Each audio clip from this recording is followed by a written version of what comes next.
that week again. We're going to officially turn 247 years old this week. We're celebrating the signing of the Declaration of Independence in 1776. We hold these truths to be self-evident, that all men are created equal and are endowed by their Creator with certain inalienable rights. Among those, the right to life, liberty, and the pursuit of happiness. We have, as a nation, held to those. We've been better at it at times than others, but that has been a driving idea behind the United States of America. And hopefully we will continue on trying to form a more perfect union as we go along. But we've been around for a while, and happy birthday, America. I hope you have a great 4th. Celebrate fireworks. They're all over the beach. I think even tonight there's some at the Pelican Stadium. There'll be, again, tomorrow night I think Broadway at the Beach has got some. They're doing them at the Dunes Club. Join me if you can. There's parades all over the place, but I'll be in the Merle's Inlet Boat Parade. It's at 6 o'clock tomorrow afternoon around the Marsh Walk and Blaine Church. So come out. There's a lot to do. And, I am going to give advice that I probably wouldn't have taken, but, let the pros do, especially these fireworks that they've got now. That can get out of hand real quick, and a lot of people get injured this week with fireworks. But if you're safe, and if you get out there and make sure to you know what you're doing, that can be a good time. It's always easier to let somebody else do them for you. Last week we were in court. We had trials and pleas. All of the trial roster ended up pleading guilty. This was a trial roster that was set 90 days in advance, so you end up setting stuff for June, and you would set it in, I guess, March, April, something like that, whatever 90 days is. But a lot of those had pled. That is going to switch over in July 3rd, actually today. The solicitors will take back over the docket, and so we've been meeting a lot with the judges to try to figure out what that's going to look like. Seems easy enough. We maintain control of the docket for 50 years, but on the few years that everything has changed, what I refer to as purgatory, it'll take 1 or 2 months to get back into track, and all across the state, all 46 counties will be under a uniformed order, so it'll be a little bit different than what we had before.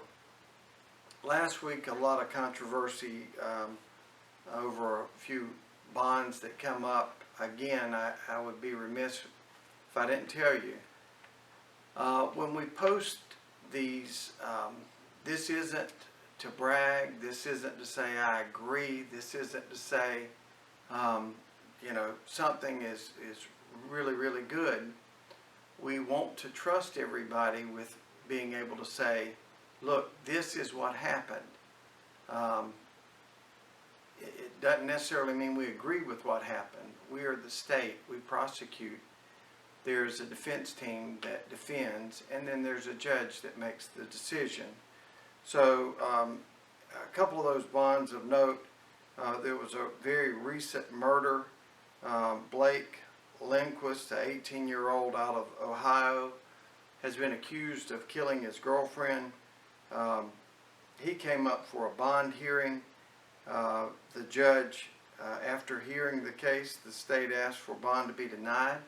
Of course, the judge is only going to look at whether or not they're a flight risk and whether or not they're a danger to the community. because he hasn't been convicted of the murder. That is up to us to do. That is our job, to show that he killed someone. And in that time, it's whether or not he's a flight risk. Is he going to run, or is he going to show back up for court? The judge, because of his lack of record, other things going along with it, said that he did deserve a surety bond, which is where you get a bondsman, and had him set the bond at $150,000. So at 10%, he would have to post about $15,000. There's another part that people sort of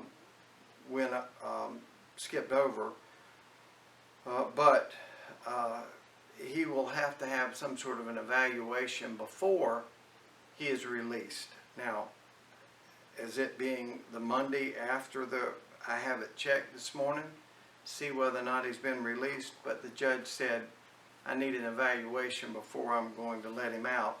But when he has the evaluation and he posts, say 10% with the bondsman, then he can bond out. In another case, and y'all have heard a lot about it, this is a 2020 case. Chris Dontel, who was formerly with the coroner's office, he is accused of killing his girlfriend's ex-husband. And he was out for a period of time after he was arrested. He bonded out. He violated that bond. We put that back in front of the judge, asked the judge to revoke the bond. We asked for no bond to begin with, but he was able to get a bond, and then the judge revoked his bond. He's been up several times for bond reconsideration, and he came before Judge Seals to get another bond. He's been in front of Judge Seals, Judge Newman, several other judges. This was Judge Culbertson that denied him having bond. His case is coming up for trial. It should be this year. He's accused of killing Gregory Rice, and that is Megan Jackson's ex-husband. So he will remain in jail. I'm sure he will have another bond hearing at some point in the future, but that case should be ready for trial, and we should get it out this year. There will be no court this week, of course, with a shortened week.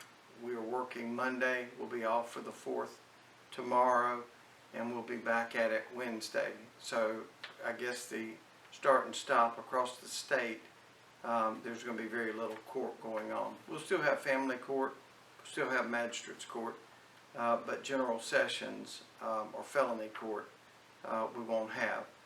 But I hope you have a wonderful week, midweek break, celebrating America's 247th birthday. And we'll be back with you again next week.